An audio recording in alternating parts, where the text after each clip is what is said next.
ओम श्री गणेशाय नमः। नमस्कार दोस्तों, स्वागत है आप सभी का हमारे चैनल भक्ति ज्ञान में। दोस्तों आज मैं आपको माघ मास की कृष्ण पक्ष की चतुर्थी के दिन मनाई जाने वाली सकट चौथ व्रत की महापुण्य फल देने वाली 5 कहानी सुना रहा हूँ। आइए पहले सुनते हैं सकट चौथ की पहली व्रत कथा। एक साहूकार और एक साहूकारनी थे। वह धर्म पुण्य को नहीं मानते थे, इसके कारण उनके कोई बच्चा नहीं था। एक दिन साहूकारनी पड़ोसी के घर गई। उस दिन सकट चौथ था। वहाँ पड़ोसन सकट चौथ की पूजा करके कहानी सुना रही थी। साहूकारनी ने पड़ोसन से पूछा, तुम क्या कर रही हो? तब पड़ोसन बोली कि आज चौथ का व्रत है, इसलिए कहानी सुना रही हूँ। तब साहूकारनी बोली, चौथ के व्रत करने से क्या होता है? तब पड़ोसन बोली, इसके करने से अन्न धन सुहाग पुत्र सब मिलता है। तब साहूकारनी ने कहा, यदि मेरा गर्भ रह जाए तो मैं 1.25 सेर तिलकुट करूंगी और चौथ का व्रत करूंगी। श्री गणेश भगवान की कृपा से साहूकारनी के गर्भ रह गया तो वह बोली कि मेरे लड़का हो जाए तो मैं 2.5 सेर तिलकुट करूंगी। कुछ दिन बाद उसके लड़का हो गया तो वह बोली कि हे चौथ भगवान, मेरे बेटे का विवाह हो जाएगा तो 5.25 सेर का तिलकुट करूंगी। कुछ वर्षों बाद उसके बेटे का विवाह तय हो गया और उसका बेटा विवाह करने चला गया, लेकिन उस साहूकारनी ने तिलकुट नहीं किया। इस कारण से चौथ देव क्रोधित हो गए और उन्होंने फेरों से उसके बेटे को उठाकर पीपल के पेड़ पर बिठा दिया। सभी वर को खोजने लगे पर वो नहीं मिला। हताश होकर सारे लोग अपने अपने घर को लौट गए। इधर जिस लड़की से साहूकारनी के लड़के का विवाह होने वाला था, वह अपनी सहेलियों के साथ गणगौर पूजने के लिए जंगल में दूब लेने गई। तभी रास्ते में पीपल के पेड़ से आवाज आई, ओ मेरी अर्धव्याही। यह बात सुनकर जब लड़की घर आई, उसके बाद वह धीरे धीरे सूख कर कांटा होने लगी। एक दिन लड़की की माँ ने कहा, मैं तुम्हें अच्छा खिलाती हूँ, अच्छा पहनाती हूँ, फिर भी तू सूखती जा रही है, ऐसा क्यों? इसका क्या कारण है? तब लड़की अपनी माँ से बोली कि जब वह दूब लेने के लिए जंगल में जाती है तो पीपल के पेड़ से एक आदमी बोलता है कि ओ मेरी अर्धव्याही। उसने मेहंदी लगा रखी है और सेहरा भी बांध रखा है। तब उसकी माँ ने पीपल के पेड़ के पास जाकर देखा, यह तो उसका जमाई ही है। तब उसकी माँ ने जमाई से कहा, यहाँ क्यों बैठे हैं? मेरी बेटी तो अर्धव्याही कर दी और अब क्या लोगे? साहूकारनी का बेटा बोला, मेरी माँ ने चौथ का तिलकुट बोला था लेकिन नहीं किया, इसलिए चौथ माता ने नाराज होकर के यहाँ बिठा दिया हूँ। यह सुनकर उस लड़की की माँ साहूकारनी के घर गई और उससे पूछा कि तुमने सकट चौथ का कुछ बोला है क्या? तब साहूकारनी बोली, तिलकुट बोला था। उसके बाद साहूकारनी बोली, मेरा बेटा घर आ जाए तो मैं 2.5 मन का तिलकुट करूँगी। इससे श्री गणेश भगवान प्रसन्न हो गई और उसके बेटे को फेरों में लाकर बैठा दिया। बेटे का विवाह धूमधाम से हो गया। जब साहूकारनी के बेटा एवं बहू घर आ गई तब साहूकारनी ने 2.5 मन तिलकुट किया और बोली, हे चौथ देव, आपके आशीर्वाद से मेरे बेटा बहू घर आए हैं, जिससे मैं हमेशा तिलकुट करके व्रत करूंगी। इसके बाद सारे नगर वासियों ने तिलकुट के साथ सकट व्रत करना प्रारंभ कर दिया। हे सकट चौथ, जिस तरह साहूकारनी को बेटे बहू से मिलवाया वैसे ही हम सब को मिलवाना। इस कथा को कहने वाले, सुनने वाले और हुंकारे भरने वाले सभी का भला करना। बोलो सकट चौथ माता की जय। सकट चौथ की दूसरी कहानी। एक नगर में एक कुंभकार रहता था। एक बार उसने बर्तन बनाने के लिए आवा लगाया, जिसमें आव नहीं लगा। कुंभकार ने लाख कोशिश की लेकिन उसका आव नहीं पका और वह हार कर राजा के पास जाकर प्रार्थना करने लगा। राजा ने राज पंडित को बुलाकर इसका कारण पूछा तो राज पंडित ने कहा कि इस बार आव लगाते समय आपको किसी बच्चे की बलि देनी होगी। और राजा का आदेश हो गया और बलि आरंभ हो गई। जिस भी परिवार की बारी होती उस परिवार का एक बच्चा बलि के लिए भेज दिया जाता था। इसी तरह कुछ दिनों के बाद सकट के दिन एक बुढ़िया के पुत्र की बारी आई। उस बुढ़िया के लिए उसका लड़का उसके जीवन का सहारा था, लेकिन राजा की आज्ञा के कारण नर्वस बुढ़िया सोचने लगी कि यदि मेरे बेटे को कुछ हो गया तो मेरे ऊपर तो संकट आ जाएगा। बुढ़िया ने बेटे को सकट की सुपारी और दूब का बीड़ा देकर कहा कि बेटा, भगवान का नाम लेकर आग पर बैठ जाना। और बुढ़िया के बेटे को कुंभकर्ण ने आग में बैठा दिया।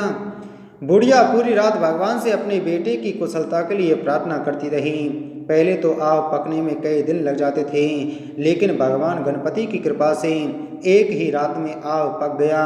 सवेरे कुंभकर्ण ने देखा तो हैरान रह गया। आग पक गया था और बुढ़िया का बेटा और अन्य सभी बालक जिनकी बलि दी गई थी वो भी जीवित हो उठे थे। नगरवासियों ने सकट की महिमा को स्वीकार किया और उस लड़के को भी धन्य माना। संकटहर्ता भगवान गणपति की कृपा से नगर के अन्य बालक भी जी उठे। नगरवासी तभी से इस दिन को सकट चौथ के रूप में मनाने लगे और इस दिन भगवान गणेश की पूजा करने लगे। और लोगों ने भगवान से प्रार्थना की कि जैसे आपने हमारे बच्चों के जीवन की रक्षा की है, वैसे ही आप इस कथा को पढ़ने वाले और सुनने वाले और हुंकार भरने वाले व सभी के परवालवानों पर अपनी कृपा बनाए रखना और उनके बच्चों की भी रक्षा करना। बोलो गणेश भगवान की जय। सकट चौथ की तीसरी कहानी। एक समय भगवान विष्णु और माता पार्वती के विवाह की तैयारियां चल रही थीं। इसमें सभी देवताओं को निमंत्रित किया गया, लेकिन विघ्नहर्ता गणेश जी को निमंत्रण नहीं भेजा गया।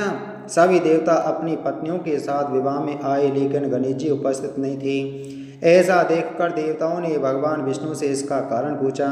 उन्होंने कहा कि भगवान शिव और माँ पार्वती को निमंत्रण भेजा है। गणेश अपने माता पिता के साथ आना चाहें तो आ सकते हैं, हालांकि उनको सवा मन मूंग, सवा मन चावल, सवा मन घी और सवा मन लड्डू का भोजन दिन भर में चाहिए। यदि वे नहीं आए तो अच्छा है, दूसरे के घर जाकर इतना सारा खाना पीना अच्छा भी नहीं लगता। इस दौरान किसी देवता ने कहा कि गणेश जी अगर आए तो उनको घर के देख रेख की जिम्मेदारी दी जा सकती है। उनसे कहा जा सकता है कि आप चूहे पर धीरे धीरे आएंगे तो बारात आगे चली जाएगी और आप पीछे रह जाएंगे। ऐसे में आप घर की देखभाल कर सकते हैं। योजना के अनुसार विष्णु जी के निमंत्रण पर गणेश जी वहां उपस्थित हो गए। उनको घर के देख रेख की जिम्मेदारी दी गई। बारात घर से निकल गई और गणेश जी दरवाजे पर ही बैठे थे। यह देखकर नारद जी ने इसका कारण पूछा तो उन्होंने कहा कि विष्णु भगवान ने उनका अपमान किया है। तब नारद जी ने गणेश जी को एक सुझाव दिया। गणपति ने सुझाव के तहत अपने चूहों की सेना बारात के आगे भेज दी, जिसने पूरे रास्ते खोद दिए। इसके फलस्वरूप देवताओं के रथों के पहिए रास्ते में ही फंस गए। बारात आगे नहीं जा पा रही थी। किसी के समझ में कुछ नहीं आ रहा था कि क्या किया जाए। तब नारद जी ने गणेश जी को बुलाने का उपाय दिया ताकि देवताओं के विघ्न दूर हो जाएं। भगवान शिव के आदेश पर नंदी गजानन को लेकर के आए। देवताओं ने गणेश जी का पूजन किया। तब रात जाकर रथ के पहिए गड्ढों से बाहर निकल पाए, लेकिन कई पहिए टूट गए थे। उस समय पास में ही एक लोहार काम कर रहा था। उसे बुलाया गया। उसने अपना काम शुरू करने से पहले गणेश भगवान जी का मन ही मन स्मरण किया और देखते देखते सभी रथों के पहियों को ठीक कर दिया। उसने देवताओं से कहा कि लगता है आप सभी ने शुभ कार्य प्रारंभ करने से पहले विघ्नहर्ता गणेश जी की पूजा नहीं की है, तभी ऐसा संकट आया है। आप सब देवता गणेश जी का ध्यान कर आगे जाएं, आपके सारे काम हो जाएंगे। देवताओं ने गणेश जी की जय जयकार की और बारात अपने गंतव्य तक सकुशल पहुंच गई। भगवान विष्णु और माता लक्ष्मी का विवाह संपन्न हो गया। सकट चौथ की चौथी कहानी। एक गांव में दो देवरानी और जेठानी रहती थीं। देवरानी के पास बहुत धन था, लेकिन जेठानी गरीब थी। जेठानी गणेश जी की बहुत आराधना करती थी। वह अपनी देवरानी के घर आटा पीसने जाती थी। जिस कपड़े से वह आटा छानती थी, उस कपड़े को घर लाकर पानी में घोलकर अपने पति को पिला देती थी। एक दिन देवरानी के लड़के ने देखा कि और अपनी माँ से बोला कि माँ, ताई यहाँ से आटे का कपड़ा लेकर जाती है और ताऊजी को घोलकर पिला देती है। देवरानी बात सुनकर बहुत गुस्सा हुई और जेठानी को बोली कि मेरे घर से आटा छानने के बाद कपड़ा यहीं पर रखकर हाथ धोकर जाए। वह ऐसा ही करने लगी, लेकिन जब वह घर जाती तो उसका पति बोलता कि मुझे आटा घोल कर दे, बहुत भूख लग रही है। जेठानी ने बोला कि आज उसने आटा छानने का कपड़ा रख लिया है। तब उसका पति गुस्से में आकर उसको मारने लगा। उस रात वह गणेश जी करती सो गई। गणेश जी आए और उन्होंने पूछा कि क्यों रो रही है। वह बोली कि मैं देवरानी के यहाँ से आटा छानने का कपड़ा लाकर मैं अपने पति को घोल कर पिला देती थी। आज उसने कपड़ा रख लिया, मैं पिला नहीं सकी, इसलिए मेरे पति ने मुझे मारा। गणेश जी ने कहा कि मैं घर घर से तिलकुट खाकर आया हूँ, इसलिए मुझे शौच जाना है, कहाँ पर जाऊँ? उसने कहा कि महाराज बहुत जगह पड़ी है, कहीं पर भी चले जाओ। गणेश जी शौच करके वहाँ से चले गई। थोड़ी देर बाद जब उसने उठकर देखा कि सारा घर तो हीरों से जगमगा रहा है, वह धन को इकट्ठा करने लगी तो देवरानी के घर जाने में देर हो गई। देवरानी ने लड़की को भेजा कि देख कर आओ, आज ताई क्यों नहीं आई? लड़की ने आकर देखा कि ताई के घर में तो बहुत सारा धन इकट्ठा हो रहा है। उसने जल्दी से जाकर अपनी माँ को बताया। देवरानी दौड़ी दौड़ी आई और पूछा कि तेरे यहाँ धन इतना कहाँ से आ गया? तब देवरानी ने सारी बात बता दी। इतनी सुनकर देवरानी घर पर आई और अपने पति से बोली कि मुझे भी लकड़ी से मारूं। जेठानी के पति ने उसे लकड़ी से मारा था, उसके घर बहुत धन हो गया। उसका पति बोला कि तू धन की भूख की क्यों मार खाती है, लेकिन वह नहीं मानी। उसके पति ने उसे खूब मारा। वह सारा मकान खाली करके गणेश जी का नाम लेकर सो गई। गणेश जी आए और बोले कि मैं घर घर से तिलकुट खाकर आया हूँ, इसलिए मुझे शौच जाना है, कहाँ पर जाऊँ? तब वह बोली कि महाराज मेरे तो बहुत बड़ा मकान है, कहीं पर भी चले जाओ। गणेश जी सोच करके वहाँ से अंतर ध्यान हो गई। थोड़ी देर के बाद वह उठकर देखने लगी तो उसने देखा कि घर में बहुत सारा कूड़ा कचरा रखा हुआ है। यह देखकर वह बोली कि महाराज आपने तो मेरे साथ कपट किया, जेठानी को तो इतना सारा धन दे दिया और मुझे कूड़ा करकट दिया है। गणेश जी वहाँ आए और बोले कि तू धन की भूखी मार खाई और वह धर्म की भूखी। देवरानी बोली कि महाराज यह सब कूड़ा कचरा समेटो, मुझे तो धन नहीं चाहिए। तब गणेश जी ने कहा कि तेरे पास जितना धन है उसमें से आधा जेठानी को दे दे, तब यह सब कूड़ा कचरा समेट लूँगा।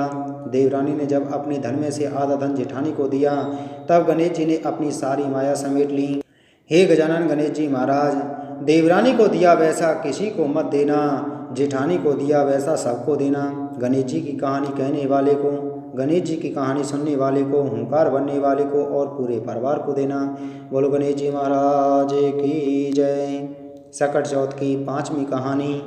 एक बुढ़िया थी, वह बहुत ही गरीब और दृष्टिहीन थी। उसके एक बेटा और बहू थे। वह बुढ़िया सदैव गणेश जी की पूजा किया करती थी। एक दिन गणेश जी प्रकट होकर उस बुढ़िया से बोली, बुढ़िया माँ तू जो चाहे सो मांग ले। बुढ़िया बोली, मुझे तो मांगना नहीं आता, कैसे और क्या मांगूं? तब गणेश जी बोले, अपने बहू और बेटे से पूछ कर मांग ले। तब बुढ़िया ने अपने बेटे से कहा, गणेश जी कहते हैं कि कुछ तू मांग ले, बता मैं क्या मांगूं? पुत्र ने कहा, माँ तू धन मांग ले। बहू से पूछा तो बहू ने कहा, नाती पोता मांग ले। तब बुढ़िया ने सोचा कि ये तो अपने अपने मतलब की बात कह रहे हैं। अतः उस बुढ़िया ने पड़ोसनों से पूछा तो उन्होंने कहा, बुढ़िया तू तो थोड़े ही दिन जिएगी, क्यों तू धन मांगे और क्यों तू नाती पोते मांगे? तू तो अपनी आंखों की रोशनी मांग ले, जिससे तेरी जिंदगी आराम से कट जाएगी। इस पर बुढ़िया बोली, यदि आप प्रसन्न हैं तो 9 करोड़ की माया दे, निरोगी काया दे, अमर सुहाग दे, आंखों की रोशनी दे, नाती दे, पोता दे और सब परिवार को सुख दे और अंत में मोक्ष दे। यह सुनकर तब गणेश जी बोले, बुढ़िया माँ तुमने तो हमें ठग लिया, फिर भी जो तूने मांगा है वचन के अनुसार सब तुझे मिलेगा। और यह कहकर गणेश जी भगवान अंतर ध्यान हो गए। इधर बुढ़िया ने जो कुछ मांगा था वह सब कुछ मिल गया। हे गणेश जी महाराज, जैसे तुमने उस बुढ़िया को सब कुछ दिया, वैसे ही इस कहानी को कहने वाले, कहानी को सुनने वाले, हुंकार भरने वाले और सभी के परिवार वालों को देना और अपनी कृपा सभी पर बनाए रखना। बोलो गणेश भगवान की जय। बोलो सकट चौथ माता की जय।